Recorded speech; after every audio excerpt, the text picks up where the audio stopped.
I'm really glad to be here. I've been here ever since the beginning. Yeah, Became friends with Amy and the whole group here about 18 months ago. But if anyone kind of lives this and shows us, it's Creative Mornings, it's Amy, it's this group that lives and does things here that really is bringing collaborative efforts to the forefront. So genuinely, I think it's a great place to be. The discussions have always left me a little bit more thinking and intentional. And hopefully that there's a little bit of that today in the sharing that I do. This is an image of me, this interesting collaboration of peanut butter and jelly that I was wearing yesterday. Fall-winter line for Jif. I just like this idea of peanut butter and jelly, right? There's these two fairly different things that coming together, and yet it's now this staple thing that we all love. I know it sounds funny, but I think there's a really interesting principle in that. So let's go. This is our topic of today, and I also give it another little sub-theme, subtitle. Let's go ahead, Amy. Make a happy place between unlikely pairings. And for whatever reason, that's what kept coming back to me when I was thinking about this topic of collaborate, right?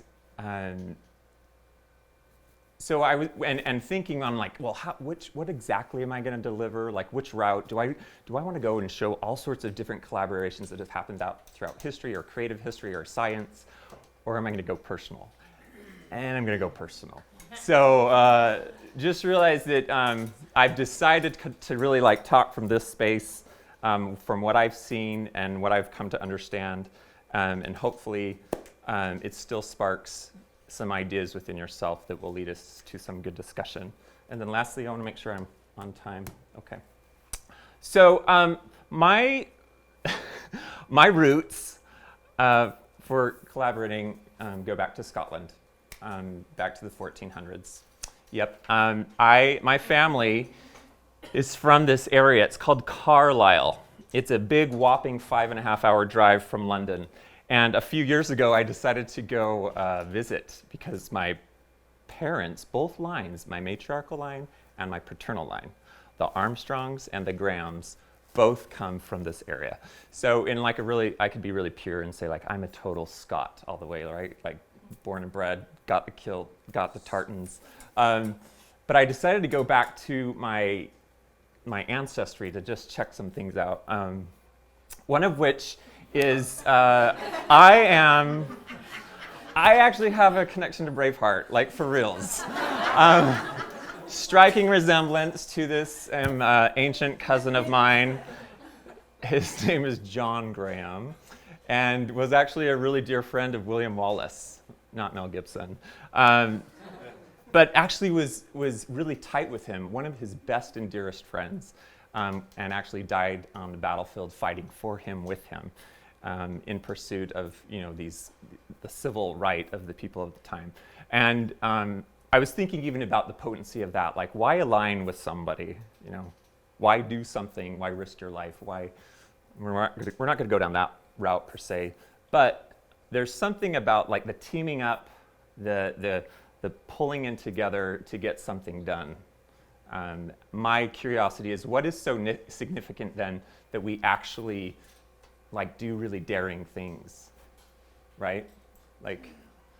So there was something a little bit about John's ugly face, and him thinking really tackling this huge thing that spoke to me. The quick caveat to this is, when I went to Carlisle, I went to the cathedral there because there's this cathedral and it's a beautiful little village, and I walked in and this hush-toned, and one of the docents is there, and she's like, "Welcome to the Carlisle Cathedral." And I was like, thank you. She's like, can I help you with anything? I was like, well, yeah, I'm trying to find out more about my lineage and if there's gravestones or something I can do a rubbing, and what do you know? And she's like, well, what's the name? I was like, well, Graham and Armstrong. And she's like, oh? I was like, yeah, my father is a Graham and my mother's an Armstrong. I kid you not, her face went like this. Don't tell people that. Those are bad names. Now, you guys, I'm not lying. This was a few years ago. And I thought she was joking. I'm like, are you kidding? She's like, honestly, don't. If people ask, say you're one or the other, but never both. And I'm like, really? She goes, people hate your names. Burn, pillage, murder, destroyed. Your family were hellions. I took note. I was like, okay, I won't go tell people I'm that, from this area. But interestingly enough, centuries later, a very Capulet Montague kind of thing, the Grahams and the Armstrongs got married, which they used to be actually warring factions. And I like to think of this as a simple form of collaboration. Two very different persons that at least I'm a decent guy, I think, at least decent. Although I have the underpinnings of being a great thief, I guess. Let's go to the next slide. By trade, I do a lot of different things. For those of you that don't know me too well, I'll just briefly, I've dabbled in a lot: photography, graphic design, social projects, community-driven initiatives, and to nail it down to one thing, I get a little bit tense about if people are like, what are you, what do you do, what exactly, and I get the little, So I was thinking back to some projects, again, going kind of a personal route here, where things that really informed me, perhaps to where I'm at right now, and to this very interesting intersection of collaboration, actually why I feel really strongly about it, a deep significance. One of the projects that I started a number of years ago was called the Daily Documentary Project. This was not a paid project. It wasn't, I was getting some big bucks from someone who liked how I shot. But basically, I wanted to understand some people, and the big realm was Utah. So I invited anyone who wanted. They could come to my studio, and I would interview them for, well, they would take 1 hour. 20 minutes was chewing the fat. 20 minutes was interviewing them on my iPhone, just like this with a mic, and then 20 minutes of photographing them. And I did it for a year. That was my goal. And these were just some of the faces. Here's a number of more, all different people. In that situation, though, sitting down and listening to these people who, in a very real way, are creating with me, right? That it wouldn't exist without them. So sitting and listening to people express, some really interesting thoughts, ideas, heartfelt stuff that I'm just like, oh my gosh, they're sharing that right now with me. They're just opening up. Definitely informed me, and I think gave me a little bit of this itch to be interested in kind of the larger scope around me. What are they saying? How can I work with them to share what this person is kind of looking into? So this was the Daily Documentary Project. This is not all of them, but I think I ended up hitting about 180 people. Do the math times whatever, an hour or so, plus the editing. It was actually a really, really phenomenal thing. And personally, I felt enlarged through it. But again, it all came through them sharing with me very important things. So again, coming back to that idea of collaborate. Let's go to the next one. The next very personally driven project I did was called the 2 Cents Project. I carried this whiteboard around town, and I was asking people what their 2 cents were, only in 2 words. You only have 2 words with me. What are they going to be? After about a year, I was actually contacted by a group called AIDS Life Cycle. Anyone heard of that before? It's out of California. It's a big ride to help cure AIDS. And I was asked to be on the team that was marketing and or making stories of what was going on. They had seen the 2 Cent Project. They said, hey, will you come collaborate with us? Because we have this pretty phenomenal thing. I'm talking thousands of writers that ended up, what did they do? 12 million that year. It's a 1 week. They started in San Francisco, go to Los Angeles. So I took the 2 Cent Project of what I've been doing, and then I was able to go on this bike ride and had hundreds of responses. And the question I was asking these people is, why do you belong here? The responses I gave never repeated themselves. Just 2 words, and I mean, look at all this. Who doesn't? Or my uncle, and AIDS. I mean, it was just, I was blown away. I just absolutely puddled every day, realizing this group of people who kind of represented everybody is coming together for a cause, something they deeply believe in. Again, I was the beneficiary, I feel. However, I was able to use this platform. Again, I can only get this by working with these people and then trying to expose it and share it. So this was very formative for me, again, for this idea of, well, if I want to collaborate, why? Like, why am I wanting to? What's the reason? This taught me a lot about, up to this point, I didn't know personally anyone with AIDS, right? Except maybe some little girls that I'd worked with in Africa, right? And that still affects them. They still have AIDS. AIDS still needs to be figured out because there's all sorts of people who have it. So this was cracking my experience open again and again. So let's go to the next. A really fun project I worked on with designer Mirko Ilic in New York City during Occupy Wall Street was really fun. This is a piece that we did that was acquired by the Type Directors Club, which was super fun. You can obviously see, we're making a ransom note using the logos from banks. Goldman Sachs. Yep. Yeah. So actually a super fun thing, and I remember working with Mirko and this exploration that he would do to really get me thinking about messaging, right? About using maybe certain social circumstances and then responding as an artist, as a designer, in a way that hopefully enlarges the perspective. Again, this collaboration taught me a lot. Working with Mirko was opening my brain and exploding it 25,000 times. He's a brilliant man. Again, I'm the beneficiary of that. Let's go to the next one. So a few of you, one second. Okay. What I'll go to now is just, most of you know me through these guys. If you don't, this is going to be a quick recap. A few years ago, I had this idea of I wonder if I can make a bird out of a comma, and this guy resulted. His name is Red Fred, and I used him to create this character, and then as soon as I saw him, I thought, well, if that's just 1 comma, then, oh my gosh, how many commas are there? Oh my gosh, there's so many. And I made this group of birds. They're called the Jolly Troop. And the Jolly Troop have exploded my world into now a realm that is getting closer to what we're talking about. But again, I even like the idea that it's I didn't actually design the comma.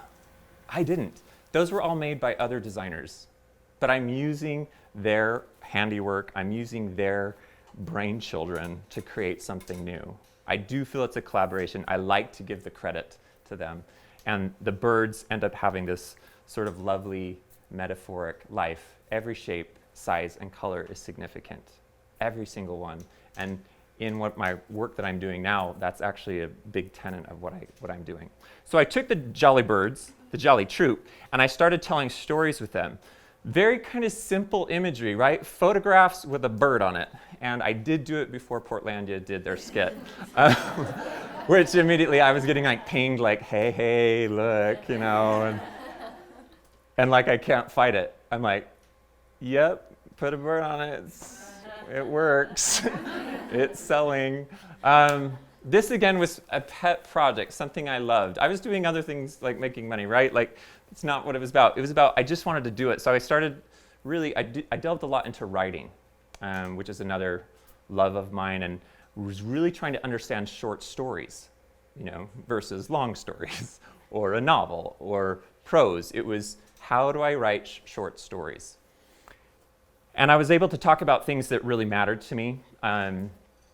We went to Ralph Waldo Emerson's house, and we talked about being transcendental, or how do you transcend things? Or we talked about when you have problems, wouldn't it be cool if you could talk about your problems with someone else over ice cream?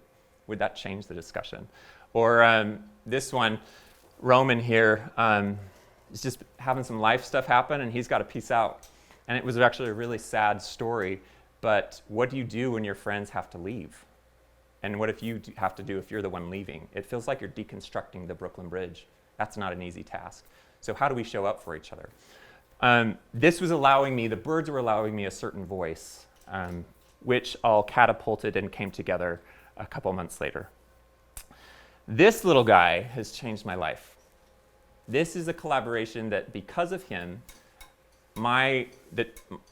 honestly, my life has changed.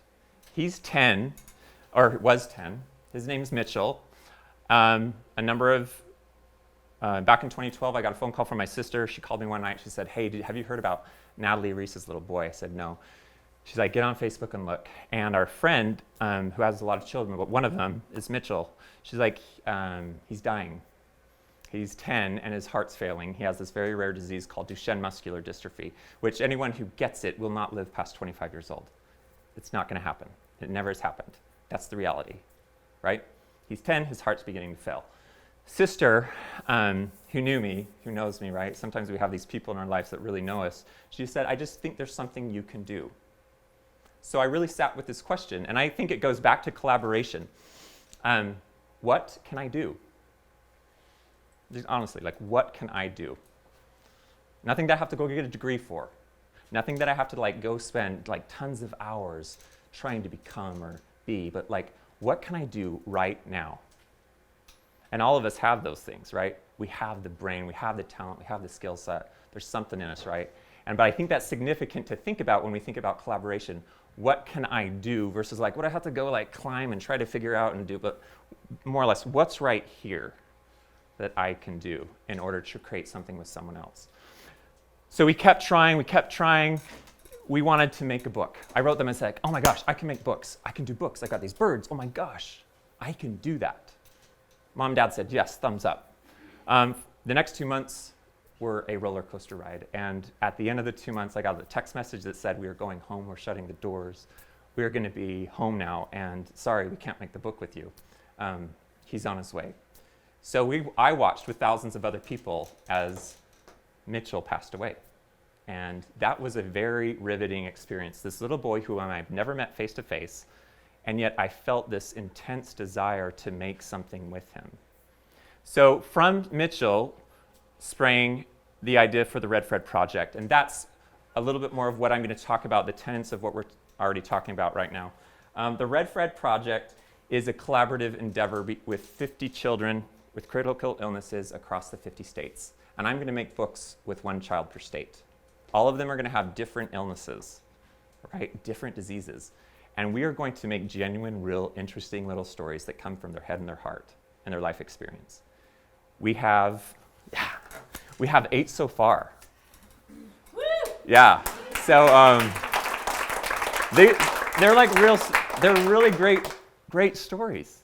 We've been to 8 different states. I know 8 different little kids and their families. This is real, right? Colin today he doesn't get to eat today because his digestive system's gone. So he's getting injections today to eat. This is one of my kids, right? This is now a big reality for me, right? I'm in it, right? I'm passionate about it. We have 42 more to go. But this idea, this significance, going back to what I said earlier, an unlikely pairing. So just think about it for a second. We'll talk in a minute, but the unlikely pairing of this versus someone who's very similar as you, or we're a designer and they're a designer team, we're going to do something together. Well, what if we did things together and we came from different spaces? What kind of clarity comes up? What kind of opportunities come up? And have you done that? Or will you do it? Or how do you feel about it? And we can talk about that in a second. But I just have to say, this demographic, right? I'm not a doctor. I'm not a therapist. I didn't teach kindergarten. Yet now I'm in this river with these children. And they're the best collaborative partners ever. Age is different. Life circumstances is different. Technical skill level is different. Totally different. And yet we're coming together to make something what I feel is very important. And I believe that still exists in the world for all of us, right? There still exists this space that who is it that we can collaborate to do something with? Let's go to the next one.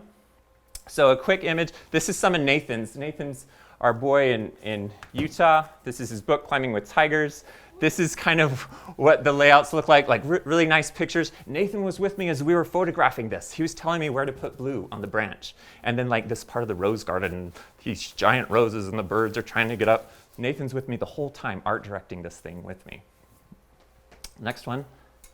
The raddest thing is when we had this book signing event in a parking lot in Salt Lake City. And the hundreds of people came, and they bought his book, and he sat there and like signed his copies of the book till like 9:30 at night. Now, Nathan's a pretty interesting guy because he's got brittle bones disease. He's broken over 251 times, and he's 8 years old.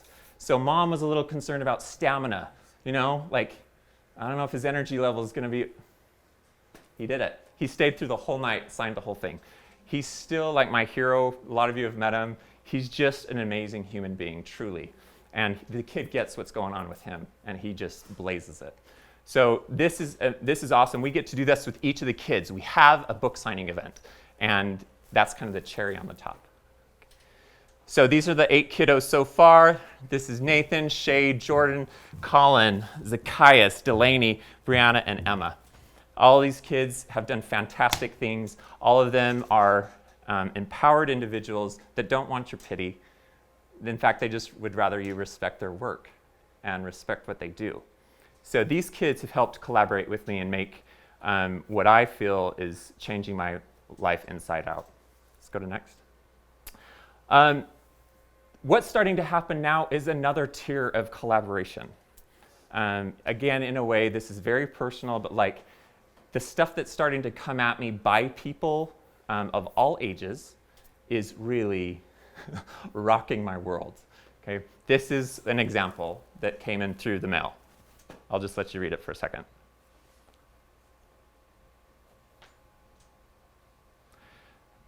So that happens, right? An 11-year-old who gets $100 sends it to me, writes me a message. She's just like, dude, I want to help out. I want to help you out. So we write it back and you say, awesome, we're going to totally take it. You're going to help us out.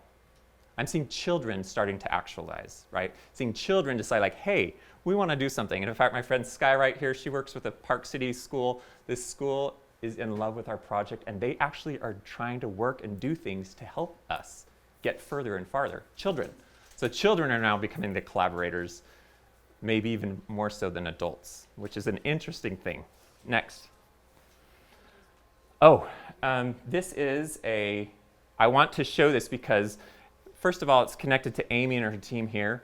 I'm having filmmakers now want to collaborate with me, right? Local filmmakers from all over the country, they're trying to document what's going on.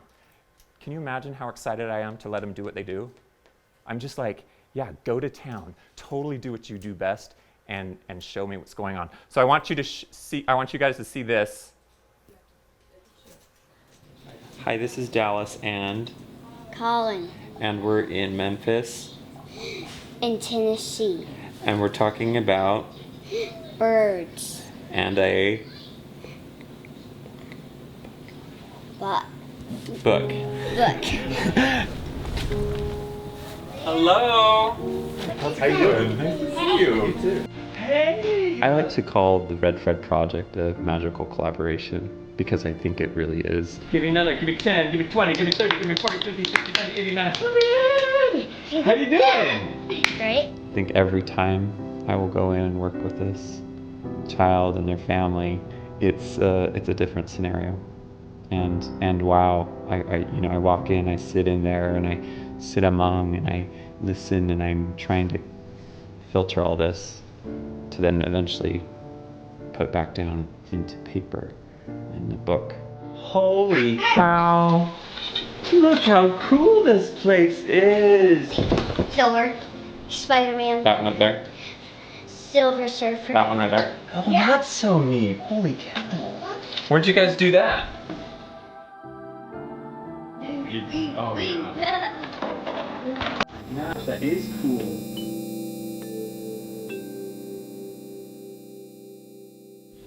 Well, we're pretty excited to be here today. What is that word? Do you know what that word says? says, hi! Yeah. That was loud. I know. Where's your story going to be about? It's going to be face. It's not going to be about surprises? It's going to be about face and fears, huh? I want you to type your name. Okay. COLIN. Perfect. Which one of these four do you like most? This one probably? They get to be the creative boss. They get to decide where we're going to photograph it, the images that will go in the book. They get to decide the characters. They get to decide the theme and the look of the actual character. They get to create as well. So in a really honest, true way, it is a collaboration. This size? Too small. So we like the long-legged guy? Yep. We get to work together with this child. I said, no, you're going to have to really actually think about this. And in Tennessee, if you recall, Colin was getting a little frustrated with the color because it wasn't just right. You know, he was like, oh, that's not right. Gotta be so bright. Like this? Go. Remember, that's the thingy. I want it. No, that's He thought it was, and then we had to keep working on it, and that was nice. I think it was good that he didn't nail it the first time, but he had to keep figuring it out. There he is. Charlie Iowan, welcome to the Child Tree. Children also inspire that creativity and that curiousness, I think, because they don't have a lens that's told them how to perceive the world or how to perceive certain problems or not. Like there's supposed to be, there's an ingenuity within children that they figure it out on their own. I think we could try and buy those big circle letters. They make it up right then and there, so that they become nimble in their imagination. Good job. What's up, dude?